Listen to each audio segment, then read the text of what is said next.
Nakapitas naman nga kami mga ka-kingpins ng hinog na langka dito sa puno na nakatanim sa gilid ng aming bahay. Kapag pinindot nga ang langka ay malambot na at naaamoy na talaga namin kahit nasa malayo pa. Ganyan talaga ang tanim naming langka kapag nga nahinog na at nalaki na ay nagkakrak nga. Pero hindi yan sira. Kailangan na talaga itong mahiwa at makain na at baka kung bukas pa nga ay masira na yan. Busy nga si Mr. at sakto nga si Herald na padaan nga sa amin. Kaya siya na lang nga yung inutusan namin na maghiwa ng langka. Bali 3 hiwa nga ang ginawa dyan. Ang isang hiwa kila mama at ang isa sa amin at ang isa din ay papadala namin kay Herald. Sabi ko bigyan na lang niya doon sila mama at sila Benji. Ayan nga mga ka-kingpins, ang ganda nga ng kulay ng langka. Itsura pa lang nga makikita mo na talagang matamis ang langka. At dito naman sa lamisa mga ka-kingpins, si Mr. nga gumagawa ng cheese stick. Bagong product nga namin ito sa food cart. Totoong cheese talaga yung nakalagay sa cheese stick. Kasi dati yung cheese stick na ginagawa namin ay yung nabibili lang nga sa merkado na cheese powder lang ang nakalagay. Kahit nga matrabaho ang paggawa nito, mas pinili nga namin ni Mr. na ganitong cheese stick ang itinda namin sa food cart para maiba kami sa mga kasabayan naming nagtitinda at matandaan nga ng mga customer ang aming food cart. Mas mataas nga ang presyo nito sa ibang cheese stick na tinitinda pero mas quality naman ang lasa nito. At nasubukan na nga naming ibenta to sa food cart at mabenta naman. Sa ganito talagang negosyo, kailangan mong mag-isip ng bago at masarap na paninda para hindi nga maumay ang mga customer natin. At habang gumagawa kami dito ng cheese stick ni Mr. ay pinalinisan nga namin kay Michael ang freezer. Nakakapato nga ng kung ano-ano dito sa taas ng freezer. Ayan nga, kinalawang na. At kahit nga pinupunasan namin yan dyan araw-araw ay madumi pa rin tingnan kasi nga yung kalawang ay hindi na nga natatanggal. Kaya naman naisipan namin ni Mr. na umorder sa Shopee ng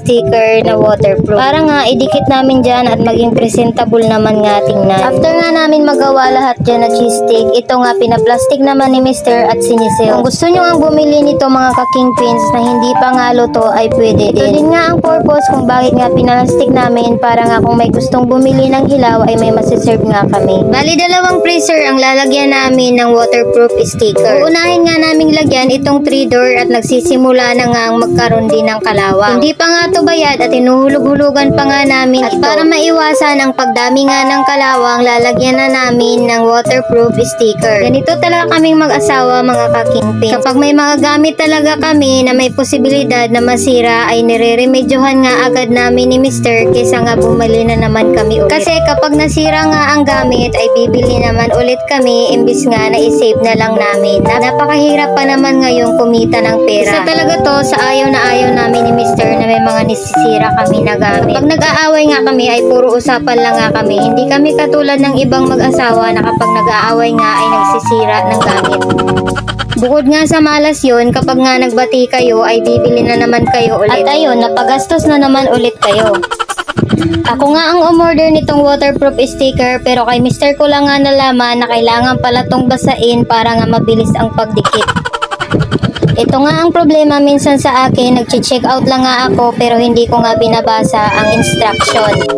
Sinunod naman namin ni Mr. Lagyan itong 2-door na freezer na grabe na nga ang kalawang. Ito nga ang pinakaunang cheese freezer namin nang nagsimula kaming magbenta ng frozen. Bali matagal-tagal na nga ang serbisyo nito sa amin at sa awa ng Diyos ay okay pa naman. Nabili nga namin ito sa mababang halaga nga lang at second hand lang nga kasi ito. Ang may-ari nga nitong freezer dati ay may sarili ngang restaurant. Kaso nga nagsara na sila kaya binenta niya na. Sa mga gusto nga magsimula ng negosyo na maliit lang nga ang puhunan, pwede din naman kayong bumili ng gamit na second hand. Basta siguraduhin nyo lang na i-check nyo ng mabuti kung maayos pa ito. At baka makabili nga kayo ng gamit na sira, hindi pa nga kayo nagsisimula ng negosyo ay lugi na nga agad kayo. Ipapakita ko nga sa inyo mga ka-kingpins ang before and after na nalagyan na namin ng sticker.